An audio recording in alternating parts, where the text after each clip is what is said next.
अस्सलाम वालेकुम students, welcome to JKSSB prep. आज हम बात करने वाले हैं यूनाइटेड नेशंस ऑर्गेनाइजेशन के बारे में। यूनाइटेड नेशन ऑर्गेनाइजेशन जो है वो आपकी कांस्टेबल के सिलेबस में मेंशन है और एक अलग सा चैप्टर है, इसलिए हमें ये टेलर पढ़ना होगा। पढ़ेंगे इसमें सारी इंपॉर्टेंट कंट्रीज जो इसमें इंपॉर्टेंट रोल प्ले कर रहे हैं, उसको समझेंगे। पॉलिटिकल डिवीजन्स ऑफ वर्ल्ड में मैप देख के और देखेंगे उनकी कैपिटल और करेंसीज भी, उससे आपके बहुत सारे चैप्टर्स इन्वॉल्व हो जाएंगे और आपके सिलेबस में बहुत सारे टॉपिक्स कंप्लीट हो जाएंगे। चलते हैं यूनाइटेड नेशंस में। यूनाइटेड नेशंस कब पैदा हुआ? जब दुनिया पूरा कोलैप्स हो गया था, एक कंट्री दूसरी कंट्री को खा जाती थी, मारा मारी हो जाती थी, मिलियंस ऑफ पीपल्स की डेथ हो गई थी, मिलियंस ऑफ पीपल वोंडेड हो गए थे। कोई एक कंट्री दूसरी की नहीं सुनता था। एक वर्ल्ड बिगर कैटास्ट्रॉफ में हो गया था। इकोनॉमिक क्राइसिस हो गई थी जिसका नाम था वर्ल्ड वॉर सेकंड। वो हुआ था 1939 से 1945 में। और लास्ट में यूएसए ने जापान पे, हिरोशिमा नागासाकी पे 2 एटॉमिक बम्स गिराए, जिसकी वजह से तबाही ही तबाही, पूरा जल गया, मेल्ट हुआ था जापान में। और इसके बाद सारे नेशंस तंग आ गए थे उससे। उन्होंने बोला हम क्या करेंगे, हम एक यूनाइटेड नेशंस बनाएंगे, सारे देश मिलके आएंगे और यूनाइटेड नेशंस बनाएंगे कि दुनिया में कैसे अमन होगा, हर कोई इंसान कैसे चैन से रहेगा, क्योंकि अब पूरी तरह बेचैनी हो गई थी। ये थी उसकी कहानी, क्यों आ गई थी ये यूनाइटेड नेशंस। अब चलते हैं यूनाइटेड नेशंस चार्टर के बारे में। United Nations charter means rules and regulations, जो कंट्रीज अब इकट्ठे आ गए थे, उनको कोई रूल्स एंड रेगुलेशंस बनाने थे कि कैसे पीस एंड स्टेबिलिटी इस दुनिया में कायम हो जाएगी। ये था 26 जून 1945 में जब ये चार्टर साइन हुआ। और इसका इफेक्ट कब हुआ? 24 अक्टूबर 1945 में। कुल मिला के ये बात कहेंगे कि 1945 ही था जब ये वजूद में आ गया। और पहले कितनी कंट्रीज थी? पहले 51 नेशंस थे। 50 नेशंस जो थे वो गए थे सैन फ्रांसिस्को, कैलिफोर्निया, जो यूएसए के एक इम्पॉर्टेंट सिटी है, उसी में आ गए थे और हो गए थे जमा 25 जून 1945 में। और उन्होंने अडॉप्ट किया था ये चार्टर। इसका मतलब यूएन के टोटल फाउंडिंग मेंबर्स है 51। पहले 51 मेंबर्स ने ये चार्टर साइन किया था। इसके बाद चलेंगे आगे। तो धीरे धीरे करके एक कंट्री करके कुल मिला के अब बन गई ये 193। अब यूनाइटेड नेशंस में 193 मेंबर स्टेट्स है। अब 2 मेंबर्स और है, लेकिन वो कंट्रीज बेचारी नहीं है, इनका अभी मेंबर का स्टेटस नहीं मिला, लेकिन परमानेंट ऑब्जर्वर्स मिले हैं। ऑब्जर्वर स्टेटस मतलब 193 countries plus 2 permanent observer status. मतलब एक था फ़लस्तीनियन अथॉरिटी, जिनकी अभी खुद की कोई स्टेट नहीं थी, अब उनकी फ़लस्तीनियन अथॉरिटी है, इनका ऑब्जर्वर स्टेटस दिया गया।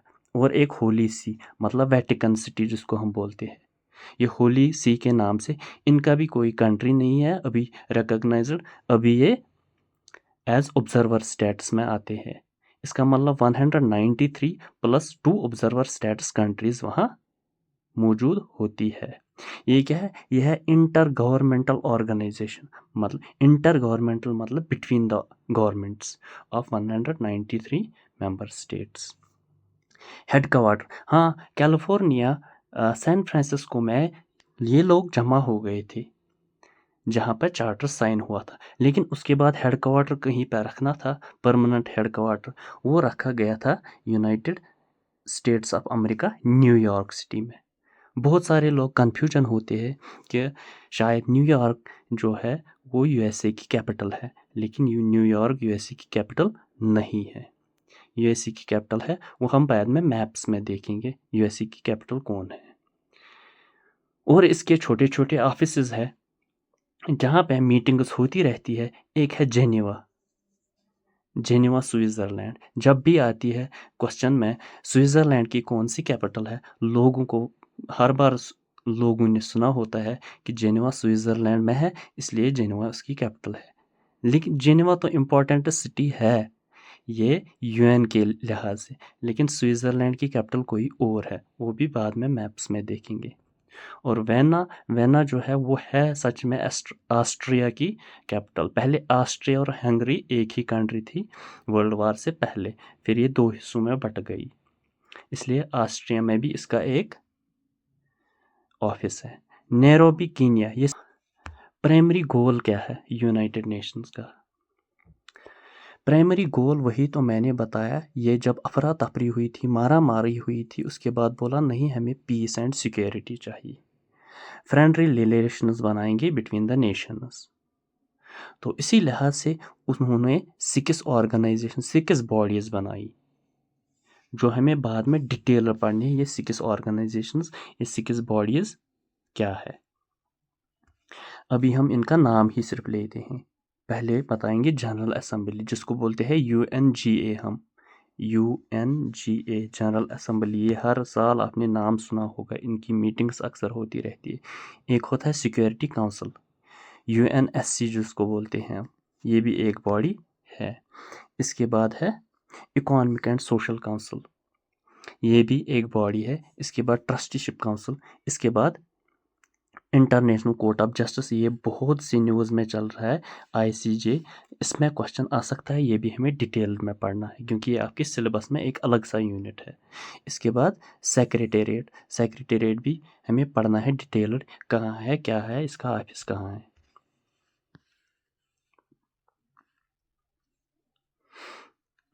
तो इनका वर्क क्या है?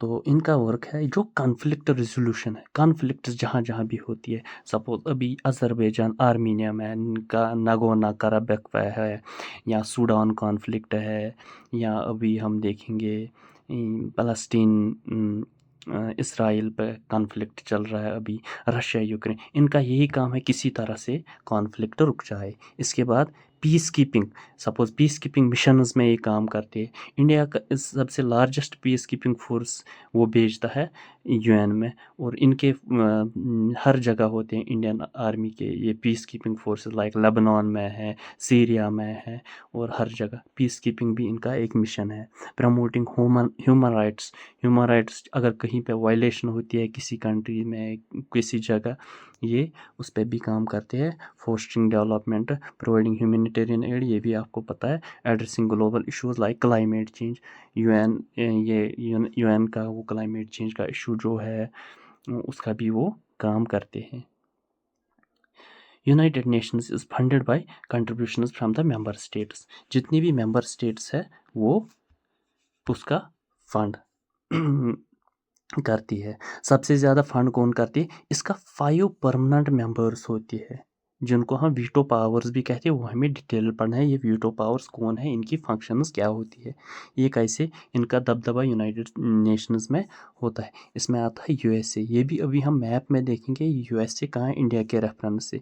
रशिया, चाइना, यूके, फ्रांस, ये सारे 5 परमानेंट मेंबर्स हैं, ये भी सबसे ज़्यादा कंट्रीब्यूशन करते हैं। इससे मतलब यूएस से सबसे ज़्यादा कंट्रीब्यूटर है। तो पहले हम मैप्स पे जाएंगे, देखते हैं ये सारी कंट्रीज जितनी भी हम पढ़े हैं उनकी सिटीज़, कैपिटल्स, ये सारी हम पढ़ेंगे पहले मैप्स। ये है इंडिया, और यूएसए कहाँ आता है? यूएसए आता है west side of the India. ये है इंडिया, ये है नॉर्थ, ये है साउथ, ये है ईस्ट, ये है वेस्ट, और यूएसए, यूएसए आता है यहाँ पे। और ये मैप्स में ये ज़रूर याद रखना कहाँ कहाँ क्या आता है। अब देखते हैं जहाँ पे ये कंट्रीज़ मीट हुई थी उनकी लोकेशन कहाँ है। देखो ये है यूएसए का मैप, ये है सैन फ्रांसिस्को, यहाँ पे मीटिंग हुई थी।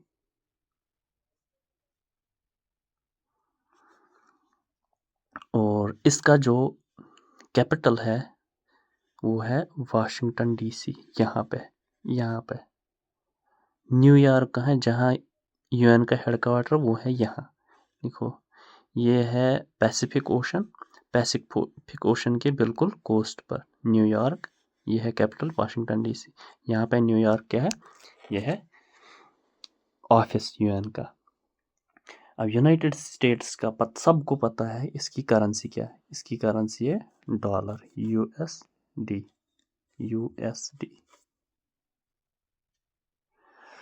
अब चलेंगे इसके बाकी सारे ऑफिसेस कहाँ हैं। नेक्स्ट हम बात करेंगे स्विट्जरलैंड की। देखते हैं स्विट्जरलैंड है कहाँ। ये है इंडिया और इसके वेस्ट साइड में देखेंगे यह है यूरोप और इसी में होगा स्विट्जरलैंड। अब पूरे देखेंगे यूरोप में ये स्विट्जरलैंड लाई कहाँ करता है। ये है यूरोप और यहाँ मुझे पता है ये है फ्रांस और इटली के बीच में। ये मैं आपको दिखा रहा हूँ, ये है फ्रांस, ये है इटली, ये है स्विट्जरलैंड, ये छोटा सा कंट्री। और इसी में एक सिटी है जेनेवा, जो आपको दिखेगी नहीं क्योंकि वो कैपिटल है ही नहीं स्विट्जरलैंड की। और जेनेवा में ही यूएन का एक ऑफिस है। और स्विट्जरलैंड की एक्चुअली कैपिटल क्या है, बर्न है स्विट्जरलैंड की कैपिटल। सब लोगों ने स्विट्जरलैंड सुना ही होगा, लेकिन ये पता नहीं था कि ये है कहाँ। ये यूरोप में, यहाँ फ्रांस और इटली के बीच में। और स्विट्जरलैंड की कैपिटल क्या है, फ्रैंक, इसको बोलते हैं स्विस फ्रैंक। ये है इसकी करेंसी। अब इसके बाद देखते हैं ऑस्ट्रिया। ऑस्ट्रिया कहाँ है, अगर हम देखेंगे इंडिया से ऑस्ट्रिया कहाँ पे पड़ता है, ये है इंडिया, ये है इंडिया और इसके वेस्ट साइड पे सीधे ऑस्ट्रिया पड़ता है। ऑस्ट्रिया आता है यहाँ यूरोपियन कंट्री में। अब देखते हैं ये ऑस्ट्रिया है कहाँ पे। चलो आते हैं यहाँ पे, देखिए ऑस्ट्रिया है कहाँ पे। ऑस्ट्रिया है ये, और ये है इसकी कैपिटल वेना। और इसकी करेंसी क्या है, इसकी करेंसी है यूरो। ये बिल्कुल बीच में है। और जिसकी बात मैं कर रहा था ये है हंगरी, ये है स्लोवाकिया। ऐसी ये सारी कंट्रीज है। ये है इटली, और ये भी याद रखना कहाँ कौन सी कंट्री है। इसके बाद देखते हैं यूएन की जो और एक ऑफिस जो है वो है कीनिया में। कीनिया है यहाँ पे,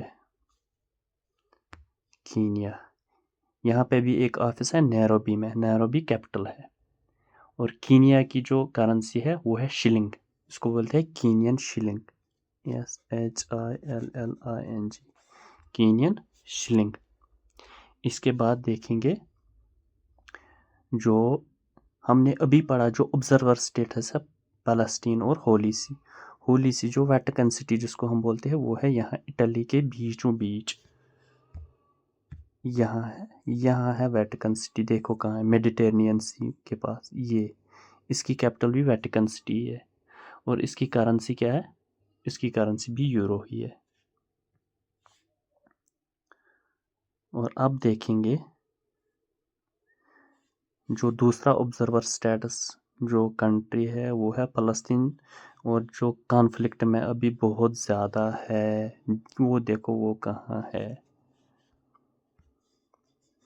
है ही नहीं कहीं पे। ये है इसराइल, इसका जेरूसलम कैपिटल बताया जाता है। और लेकिन फ़लस्तीनियन अथॉरिटी है वो भी यहीं पे है, एक हिस्सा है इसका। ये जो वाइट वाला है ये है, इसको बोलते हैं हम वेस्ट बैंक। और ये है गाज़ा स्ट्रिप, ये वाला हिस्सा गाज़ा स्ट्रिप। अब पढ़ते हैं जो वीटो पावर्स हम देखेंगे वीटो पावर्स है कहाँ। जो सबसे बड़े पावर्स है वर्ल्ड में। पहले है यूनाइटेड स्टेट्स, सबसे बड़ा पावर। इसके बाद रशिया, रशिया की कैपिटल है यहाँ मॉस्को। और इसके बाद है चाइना, चाइना की कैपिटल है यहाँ पे होगी बीजिंग। इसके बाद है यूके, यूके होगा यहाँ यूनाइटेड किंगडम आइलैंड। और इसकी कैपिटल क्या है, लंदन। इसके बाद है फ्रांस, फ्रांस है यहाँ पे, ये देखो ये भी यूरोपियन कंट्री है। इसकी कैपिटल है पेरिस। और फ्रांस की जो करेंसी है, फ्रांस की करेंसी है वो है यूरो। यूनाइटेड स्टेट्स की यूएसडी, रशिया की रबल, ये भी रबल ही है। और बीजिंग की, चाइना की है युआन, YUAN, युआन। और यूके की, इनकी है पाउंड, ब्रिटिश पाउंड जिसको बोलते हैं हम। अब ये थी इनकी करेंसी। और ये है सारे वीटो पावर, जो मेन पावर्स है। अब हम चलेंगे वापस। सेक्रेटरी जनरल क्या है, क्या होता है? सेक्रेटरी जनरल होता है chief administrative officer of the United nation. ये सबसे बड़ा लीडर होता है यूएन में। पूरे यूएन का कंट्रोल इसी के हाथ में हो, जो ये फैसला करता है वही होता है। ये इसको कौन अपॉइंट करता है? इसको अपॉइंट करता है जनरल असेंबली, जिसको बोलते हैं UNGA, जिसके 193 वोट्स है। 193 वोट्स जिनके पास है वही इसको अपॉइंट करते हैं on the recommendation of security council. ये बाद में पढ़ेंगे।